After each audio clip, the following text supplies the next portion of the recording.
নমস্কার বন্ধুরা, সন্তু মানসী রান্নাঘরে সবাইকে স্বাগত। তোমাদেরকে আমি একটা নতুন রেসিপি বানিয়ে তোমাদেরকে দেখাচ্ছি বন্ধুরা, শর্টকাটে। এটা বিকালের নাস্তার জন্য সুজি আলুর কাটলেট বানাতে গেলে কি কি উপকরণ লাগছে আমি বলে দিচ্ছি। এখানে লাগছে হলুদ গুঁড়ো, লঙ্কার গুঁড়ো, ধনে গুঁড়ো, জিরে গুঁড়ো। এটা এখানে আমি জলজিরা নিয়েছি হাফ চামচ, মানে চা চামচে হাফ চামচ। এখানে স্বাদ মতো নুন নিয়েছি। আর এখানে ভেজে রেখে দিয়েছিলাম সুজি আমি কড়াতে। এটা ভাজা সুজি আছে। এটা আলু সিদ্ধ নিয়েছি, আলু সিদ্ধ করে নিয়েছি আমি। এখানে এই মশলার মধ্যে এবার আলু সেদ্ধগুলো দিয়ে দিচ্ছি। আলু সেদ্ধগুলো দিয়ে আমি ভালো করে হাত দিয়েই চটকে নেব, মাখিয়ে নিচ্ছি। অল্প একটু সুজি দিয়ে প্রথমে আমি আলুটাকে মাখিয়ে নেব। এভাবে মাখিয়ে নিয়ে সব উপকরণ ভালোভাবে মাখিয়ে নিয়ে এরপর দেখো বন্ধুরা, আমি এইটা ভালো করে মেখে নিয়েছি। মেখে নিয়ে আমি এখানে শুকনো কড়ার মধ্যে আমি সুজিটা ভেজে রেখে দিয়েছিলাম, 1 কাপের মতন সুজি নিয়েছিলাম। আর এখানে আমি মাখিয়ে নিচ্ছি এই ভাজা সুজিটা দিয়ে আলুটাকে। শক্ত একটা ডো মতন করব, এইভাবে ভালো করে মাখিয়ে নিচ্ছি। আমি দেখো মাখিয়ে নিয়েছি শক্ত করে ডোটা।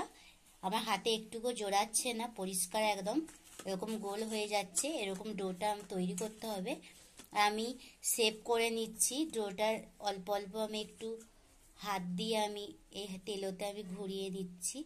এরকম আমি লম্বা লম্বা শেপ করে নিচ্ছি। তোমরা যেমন পারবে তেমন করেই করে নেবে বন্ধুরা, যেমন তোমাদের সহজ মনে হবে।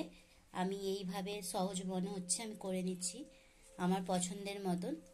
আর এই ভিডিওটা প্রথম থেকে শেষ পর্যন্ত বন্ধুরা দেখতে থাকো, কেমন করে আমি বানাই।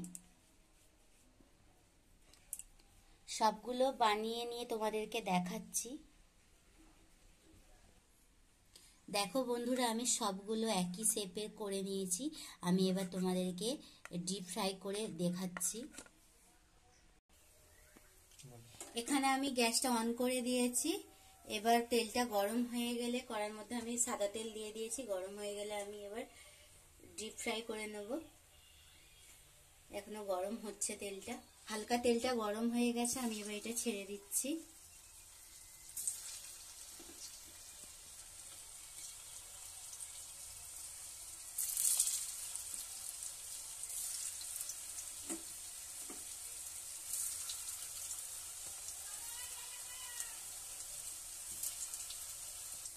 এখানে আস্তে আস্তে বন্ধুরা উল্টো পিঠে লাল হয়ে গেলে এইভাবে উল্টে দিতে হবে, নইলে ভেঙে যাবে। আস্তে করে উল্টে দিতে হবে। উল্টে দিলাম আমি উল্টো পিঠে।